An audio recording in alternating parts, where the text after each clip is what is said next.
Death Island, Resident Evil, le film qui réunit la Dream Team est là, les bros.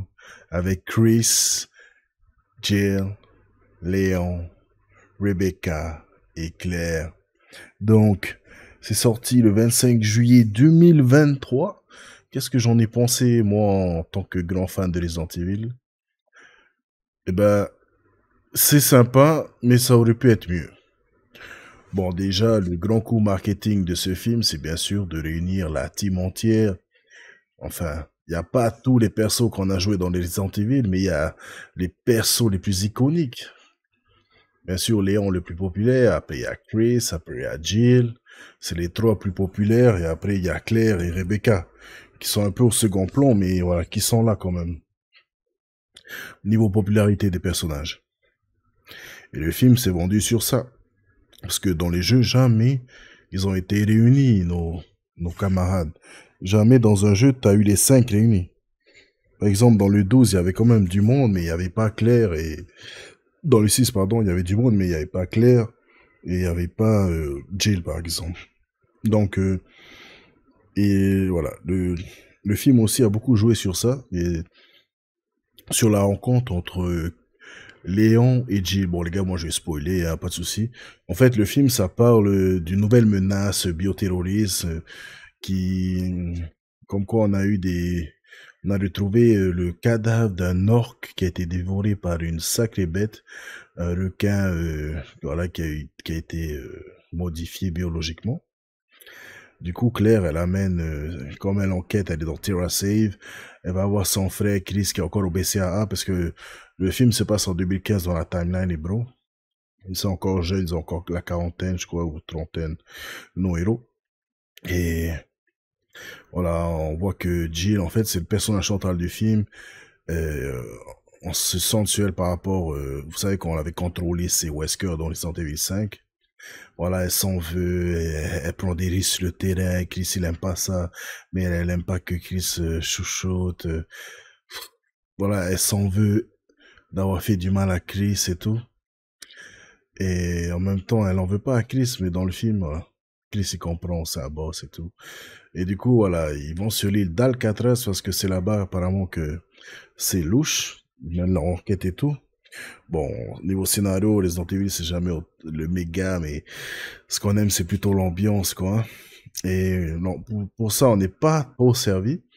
En fait, pour ceux qui sont fans de Resident Evil 5, 6, vous allez retrouver l'action qui faisait ces jeux. Mais pour ceux qui sont plus dans le Resident Evil 1, 2, bon, les gars, là, côté ambiance horrifique, c'est pas trop ça. On est plus sur un bon film d'action, un bon film de bros, là. Un bon film de team-up. Et franchement, moi, ce que j'ai regretté dans ce film, c'est que ils ont pas un traitement équitable, les bros de la team. Par exemple, Chris, il est beaucoup moins mis en avant que Jill et Léon. Si vous voulez, le GOAT du film, c'est Jill. Ensuite, il y a Léon. Ensuite, il y a Chris. Et ensuite, Claire et Rebecca, elles sont quand même les derniers wagons du train, quoi, vous voyez. Et bon, voilà, c'est ça que j'ai regretté, c'est que il ne faut pas faire un film sur une équipe entière si c'est pour se concentrer sur la psychologie de Jill qui va mal. Il aurait mieux valu faire un film sur Jill et Chris à la limite, comme c'est le duo de choc. Et faire un film sur la team plus tard, voilà. Bon, après, on peut noter que c'est un peu triste que la team s'est réunie pour la première fois dans un film direct ou Blu-ray que dans un jeu. Voilà. Bon, après, Capcom, ils ont tellement pris leur temps, ils ont jamais fait ça. Mais c'est compliqué à mettre en place aussi, hein, c'est compliqué de mettre en place, de réunir toute la team comme ça. Dans un film, ouais, ça peut passer, mais il aurait fallu faire un film plus long et qui se base plus sur tout le monde. En vrai, Jill, elle est bien exploitée et tout, mais c'est ça le problème, c'est que c'est pas un film sur Jill. Enfin, c'est un film sur Jill, mais c'est vendu comme un film sur la team. Et tu peux pas faire un film avec une team entière des GOAT de Resident Evil et de mettre qu'une seule en avant. Ça, c'est pas possible. Bon, après, Léon, les gars, toujours avec sa moto, il fait toujours son John Wick. Jill, badass, mais je comprends pas pourquoi elle a sa coupe de Resident Evil 3 Remake, c'est un peu bizarre, quoi. Et elle a plus le visage de la Jill. Par exemple, vous voyez, Chris et Léon, ils ont leur visage des jeux. Alors que la Jill, elle a son visage des jeux remake. Et Léon, il a pas son visage de Léon du remake. Vous voyez ce que je veux dire? C'est assez bizarre. Ce choix de direction artistique. Donc, côté action, ça va, on est servi, mais c'est moins top que dans le Vendetta, je crois, celui qui était sorti en 2017, quand il y avait le couloir, et ça partait en couille et tout. Là, bon, Léon, il nous offre des beaux moments de fight, même Jill. Bon, je suis très déçu parce que moi, mon perso préféré de base, c'est Chris. Parce que, faut que je vous dise que mon premier Resident Evil, à la base, c'est Resident Evil 4. Parce que j'avais pas l'âge de jouer avant aux autres Resident Evil. Et mon deuxième Resident Evil, c'est le 5. Et j'avais vraiment accroché à Chris, son body, son shape bodybuilding, tout. Moi, j'ai grandi à Dragon Ball et tout. Et son côté honorable et tout. Et là, je suis déçu, quoi. Mais les fans de Léon et de Jill, vous allez être servis. Bon, le méchant, il est bateau, ses intentions, elles sont nulles, genre, le mec, c'était un soldat de Umbrella, et en 98, il a été à Raccoon City, avec une team pour aller sauver des hauts gradés de Umbrella, quoi, genre, les cadres et tout.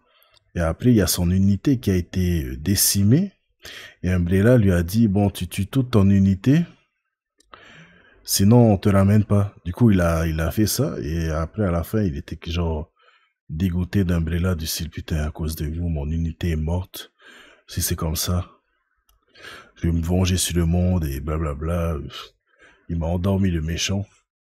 On aurait pu mieux faire, surtout pour un film où il y a où il y a les 5, pardon, GOAT. Il aurait fallu faire un méchant en lien avec eux. Là, ça aurait dû de la gueule. Par exemple, je sais pas, tu peux inventer le fils caché de Wesker. Bon, il y a déjà eu dans le 6, c'est vrai.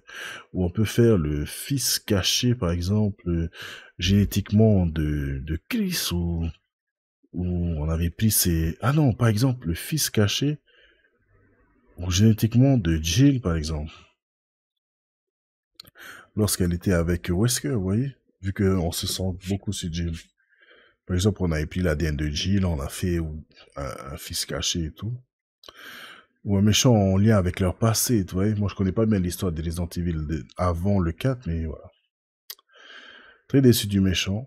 Et c'est sûr que les films Resident Evil, ça n'a jamais été exceptionnel.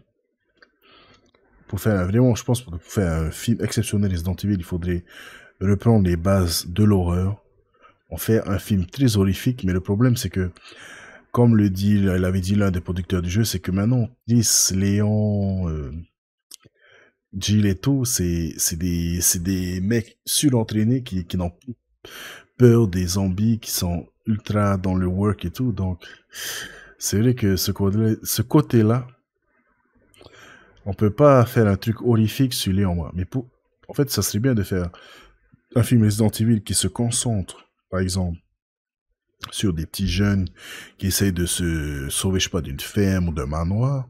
Et en parallèle, t'as par exemple Jill ou Léon qui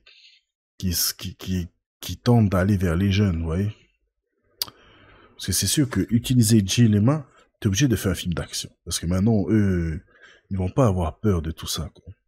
Sauf si, bien sûr, on nous fait un truc de genre, effacer la mémoire, vous voyez. Là, ça peut marcher. Donc, ouais, après, le méchant, il est Alcatraz, il veut balancer son virus dans le monde entier. Bien sûr, notre team, il en empêche, etc., etc. On a eu des plans à la Avenger. Vous avez vu le trailer qui nous a beaucoup vendu quand il y a la tentacule qui vient et tout le monde saute et tout. Du coup, ouais. Un peu, je vais pas dire que c'est nul, je vais pas dire que c'est un bon film non plus. C'est un film sympa, voilà. C'est pas du grand Resident Evil, C'est pas un grand film, mais ça se laisse regarder, surtout moi qui est fan de Resident Evil. Je passais un bon moment, juste un peu déçu que il n'y a que Jill la Goat qui soit vraiment mise en avant comparé aux autres. Alors Rebecca et Claire, laisse tomber. Là, les pauvres, ont très peu de temps d'écran, quoi. Donc voilà, c'était Laurie. J'espère que mon petit avis sur Resident Evil Death Island vous aura plu. Surtout que ce film, les bros, j'ai attendu comme un malade. Il y avait tellement de j'étais heureux, quoi. Ça faisait quoi? Depuis 2017, on n'avait pas eu de film, quoi. Faudrait qu'il fasse au moins un film tous les 2-3 ans. C'est trop, là. Ok, bye.